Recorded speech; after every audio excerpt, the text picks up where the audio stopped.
வணக்கம், நான் அபிகா. இன்று கறிவேப்பிலை லேகியத்தின் செயல்பாடு, அதன் செய்யும் முறை மற்றும் அதனை உட்கொள்ளும் முறையை பற்றி இந்த வீடியோவில் பார்க்கலாம்.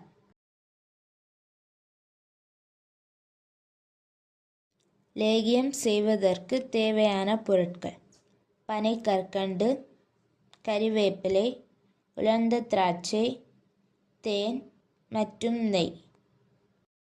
லேகியம் செய்யும் முறை: முதலில் கறிவேப்பிலையை எடுத்து நன்றாக கழுவி சுத்தம் செய்து அதை நன்றாக உலர்த்தி உரலில் போட்டு நன்றாக பொடித்து அரித்து அந்த தூளை தனியாக ஒரு தட்டில் எடுத்து வைக்க வேண்டும்.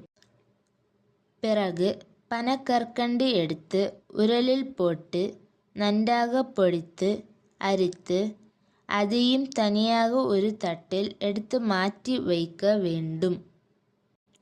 அதன் பின் உலர்ந்த திராட்சையை எடுத்து உரலில் போட்டு நன்றாக நொறுக்கி அதையும் தனியாக ஒரு தட்டில் எடுத்து மாற்றி வைக்க வேண்டும்.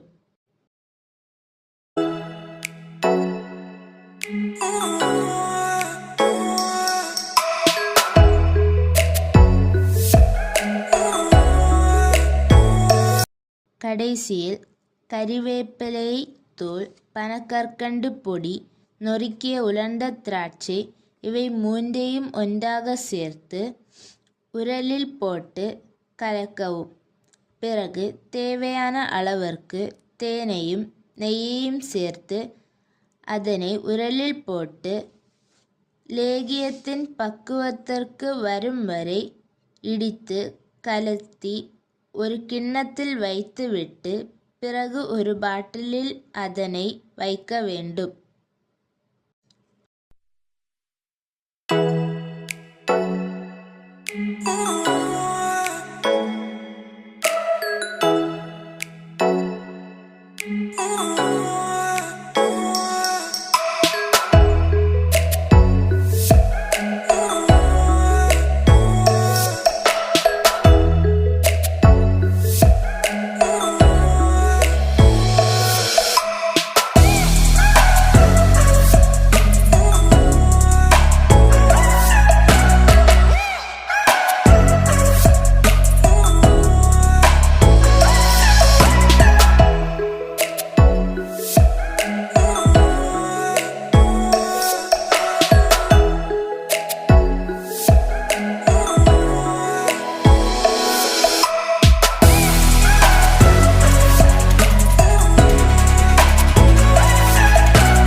கறிவேப்பிலை லேகியத்தின் நன்மைகள்: குடல்களை சுத்தப்படுத்தி அஜீரணம், வயிற்றுவலி, மலச்சிக்கல் போன்றவற்றை குறைக்க உதவும். இது செரிமானத்தை மேம்படுத்தும். உடலில் எதிர்ப்பு சக்தி திறனை அதிகரித்து வைரல் மற்றும் பாக்டீரியா தொற்றுகளிலிருந்து பாதுகாக்கும். இது நோய் எதிர்ப்பு சக்தியை அதிகரிக்கும். உடலில் தேவையற்ற கொழுப்பை குறைத்து உடல் எடையை சமநிலையில் வைத்திருக்க உதவுகிறது. இது உடல் எடையை கட்டுப்படுத்தும். இதிலுள்ள விட்டமின் ஏ கண்களில் ஆரோக்கியத்தை பாதுகாக்கும். இதிலுள்ள கால்சியம் மற்றும் பொட்டாசியம் எலும்புகளை வலுப்படுத்த உதவும்.